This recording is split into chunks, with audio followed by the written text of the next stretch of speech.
오늘 말씀은 창세기 21장의 말씀입니다. 사람들이 사는 세상은 비슷한 일, 유사한 일들이 반복된다 말할 수 있습니다. 성경 말씀에 있는 것처럼 해 아래 새 것이 없다는 이야기가 막 성경에만 있는 것이 아니라 우리의 일상에도 그러한 것 같습니다. 그렇지만 사람들은 반복되는 이야기들 가운데서도 교훈을 얻지 못하고 실수하고 실패하는 것입니다. 그것이 우리입니다. 성경을 읽다 보면 어떤 사람들은 하나님의 은혜 안에서 살게 되고 이 사람들의 삶을 따라야 한다, 우리에게 이렇게 보여주는 말씀들이 있고, 또 어떤 본문을 읽은 다음에 우리가 이들의 길은 따르지 않았으면 좋겠다 생각되는 이야기들이 있습니다. 그런데 문제는 우리가 따라야 할 삶들은 왠지 외면하고 있고 꼭 가지 말아라 하는 삶이 있으면 따르는 것처럼 느껴지기 때문입니다. 창세기는 무척 오래전에 있었던 일이고 그것이 그 다음에 기록된 이야기지만 우리의 삶과 크게 다르지 않은 이야기들이 상당수 나와 있습니다.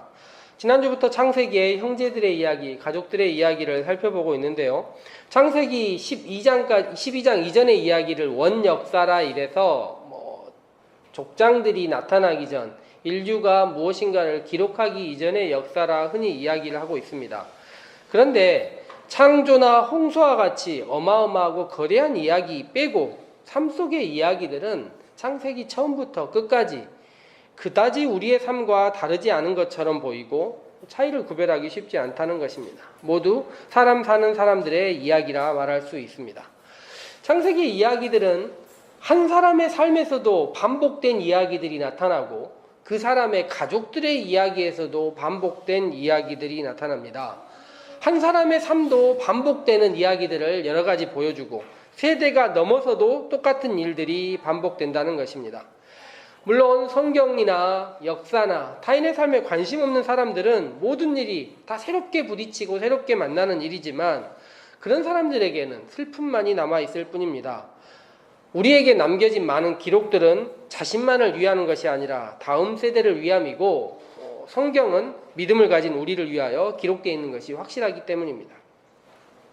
저는 구약 성경과 신약 성경, 구약과 구약, 또 신약과 신약 성경 이렇게 여러 가지 이야기들을 연결해서 말씀을 전하기를 즐겨했습니다.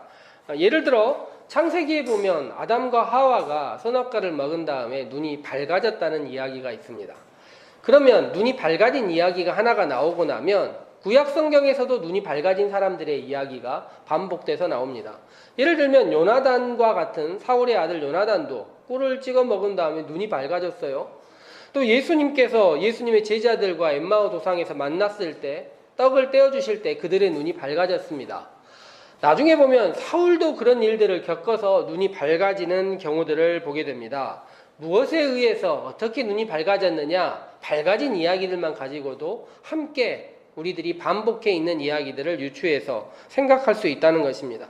얼마 전에 이야기할 때는 모세와 엘리야와 예수님의 기도에 대해서 제가 이야기를 드렸는데 이 기도도 같은 패턴으로 읽을 수 있다는 것을 우리들이 알 수 있습니다.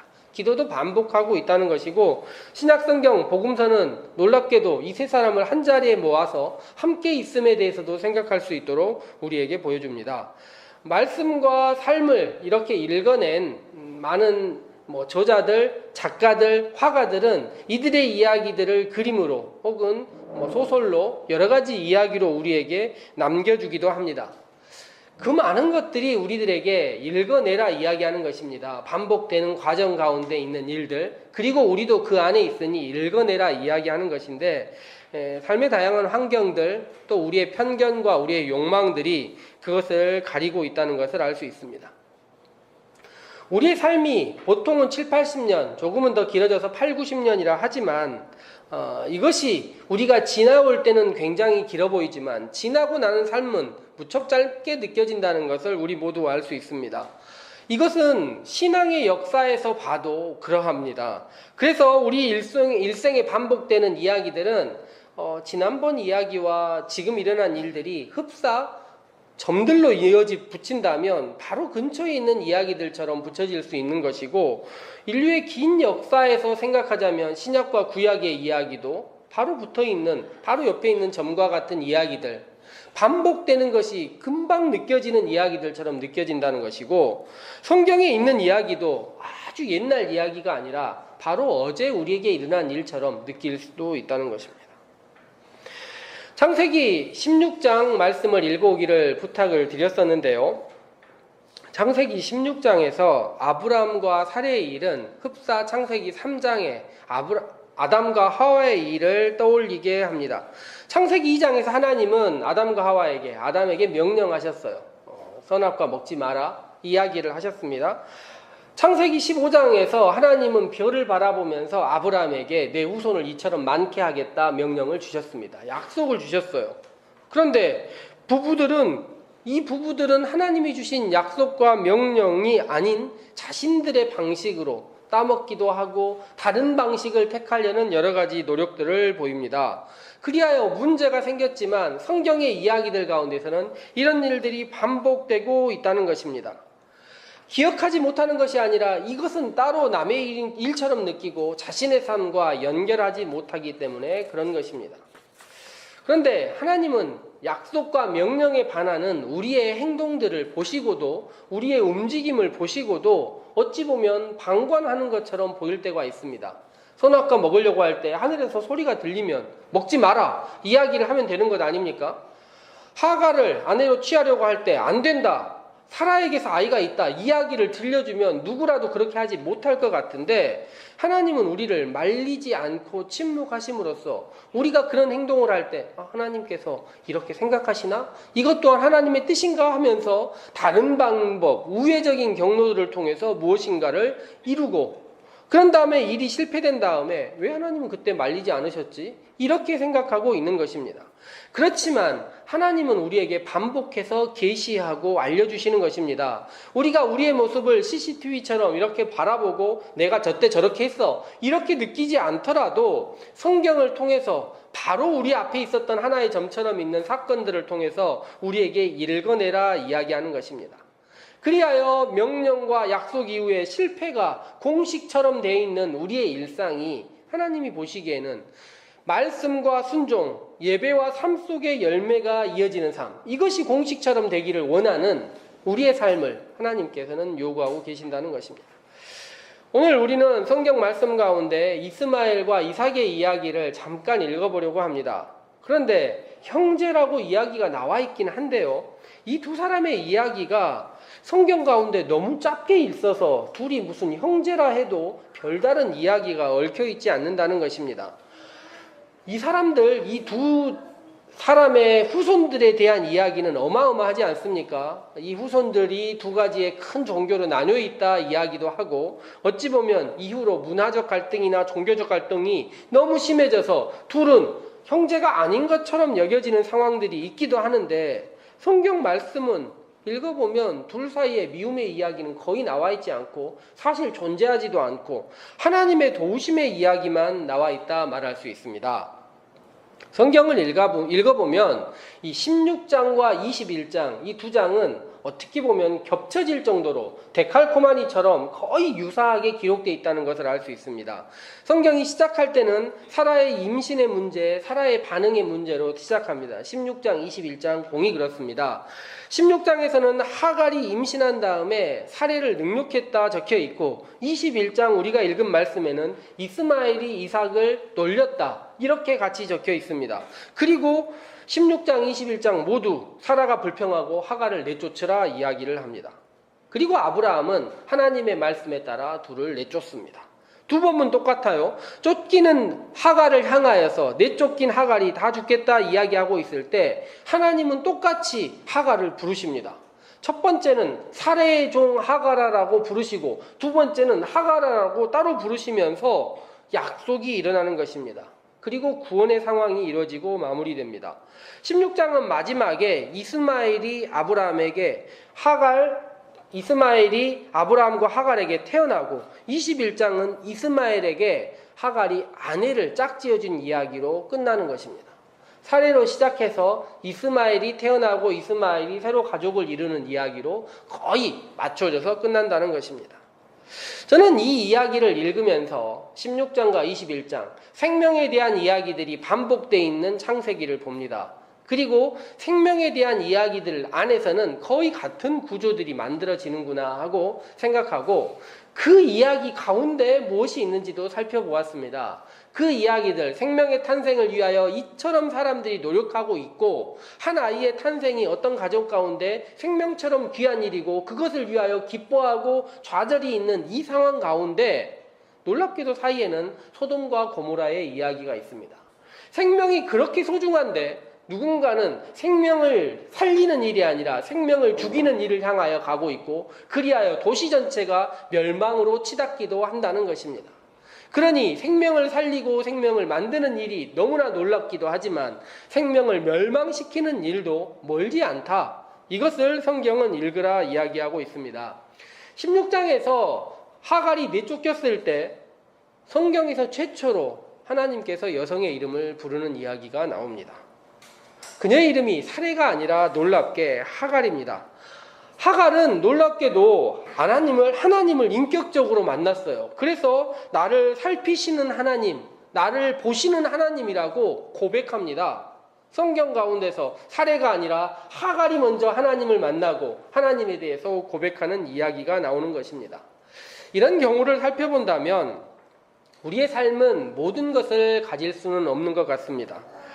삶의 단절과 어려움과 고난들은 이것을 해결하기 위하여 우리에게 여러 가지 방법들을 동원하게 하는데 그 방법들은 새로운 일들을 더 만들어내고 약속을 기다리는 일은 쉽지 않아서 우리들은 다른 방법으로 그 문제를 해결해 보려고 노력하는 다양한 경우를 보게 된다는 것입니다. 그렇지만 하나님은 슬퍼하는 자, 고통받는 사람들을 늘 위로하고 계시고 그들에게 복이 있다 이야기하시는 것입니다. 그리하여 슬퍼하고 고난 가운데 있는 우리에게 위로가 오는 것이 창세기의 이야기 또한 아브람, 마태복음의 이야기라 말할 수 있습니다.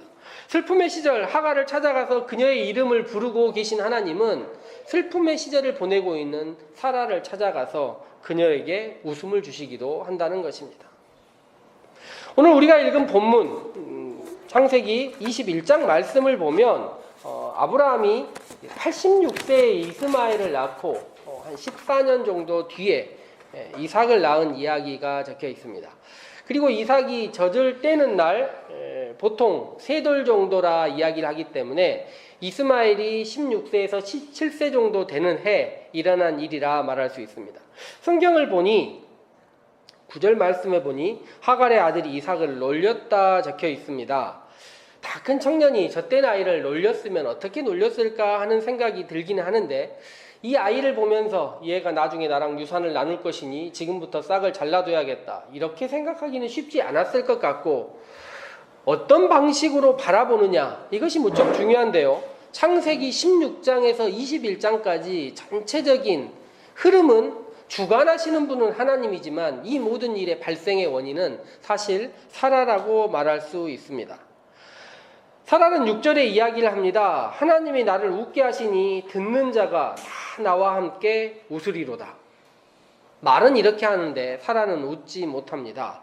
사라가 보니 웃으려고 했는데 9절 말씀에 있는 것처럼 사라가 본즉 아브라함의 아들 애굽 여인 하갈의 아들이 이삭을 놀리는지라.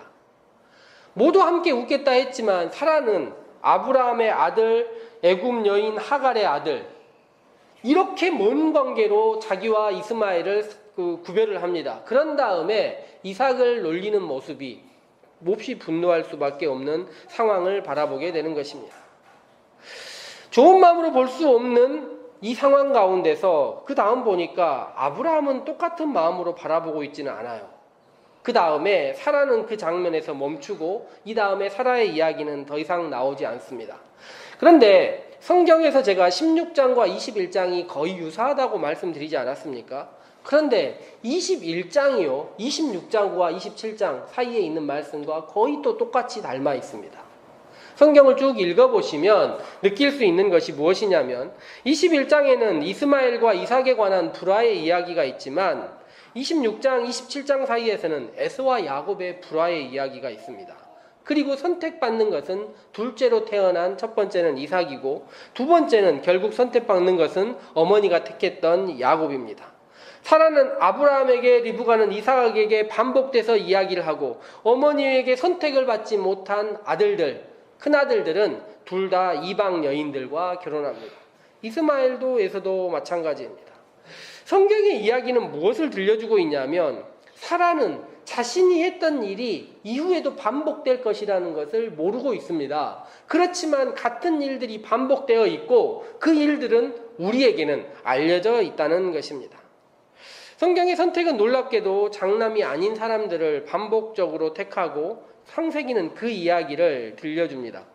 지금도 장남의 권위는 상당하지만 과거로 갈수록 그 권위는 더욱 강했을 것입니다. 그렇지만 성경은 그 권리가 당연하지 않다는 것을 보여주고, 과거로 갈수록 남자가 더 셌을 것이라 생각하고 가부장적인 사회였을 것이라 생각하는데, 여성이 택한 사람이 언제나 그 집안을 좌우하게 되고 그 집안의 대표자가 되는 것을 더 볼 수 있습니다. 그리하여 복과 유산의 문제에서 더 지대한 영향을 끼치는 것은 언제나 여성이라는 것을 보여줍니다. 왜 이럴까요? 바울은 이 문제를 바라보면서 이렇게 생각합니다. 이스라엘이 말이에요, 장남과 같은 마음으로 살았다는 것입니다. 당연한 권리로 살았다는 거예요. 그런데 성경은 그것이 무너지고 바뀔 수 있다는 것을 우리에게 알려줍니다. 그렇지만 첫째들은 어떨까요? 첫째들은 어떻게 살아갈까요? 축복받지 못한 삶으로 그대로 좌절하고 쓰러지고만 있을까요? 그렇지 않습니다. 하나님께서는 그 첫째들에게도 마땅한 복, 그들이 원하는 것, 그들이 바라는 것들에 대해서 채워주시고, 하나님은 그들에게도 복을 주셨고, 추후에 이스라엘이 출애굽해서 탈출할 때 하나님은 그들이 있는 땅으로 가지도 못하게 하셨어요. 형제의 갈등을 막으시고 그들의 삶의 자리를 충분히 인정하고 공감했다는 것입니다. 그러니 삶의 실수, 실패가 지속되는 것이 아니라 하나님이 그들을 기억하고 계시고 그들을 생각하고 있는 것을 그들에게도 알게 해주는 것입니다. 단지 그것이 그들의 입장에서 우리의 성경에 기록되지 않았을 뿐 하나님은 흩어진 자들 모두를 생각하고 계신다는 것입니다. 살해의 여종 하갈이라 불렸던 여인이 다음에는 하갈이라 따로 그의 존재 자체로 이름이 불리는 것처럼, 하나님께서는 삶의 자리에서 우리가 안타까워하고 괴로워하지만 하나님을 찾고만 있다면 첫째, 둘째, 셋째가 아니라 그 누구라도 고통과 어려움 가운데 있는 모두를 찾아가서 기다리고 계신다는 것입니다. 그러니 창세기의 형제들의 이야기는 누가 우위에 있느냐, 누가 복을 받느냐, 이것의 문제가 아니라 하나님께서 낮은 자를 돌보시고 쫓겨난 자라도 함께 하신다는 것을 우리에게 알려주는 말씀이라 볼 수 있습니다. 하나님의 선하심은 약속을 지키시는 그 귀한 일에서 시작하여 슬픈 자를 위로하시고 돌보시는 이야기로 마쳐지는 것입니다. 즉 창세기의 이야기는 하나님을 기억해라, 선하신 하나님을 기억하며 성경의 삶들을 기억하며 하나님의 도우심으로 살아가라 이야기하는 것입니다.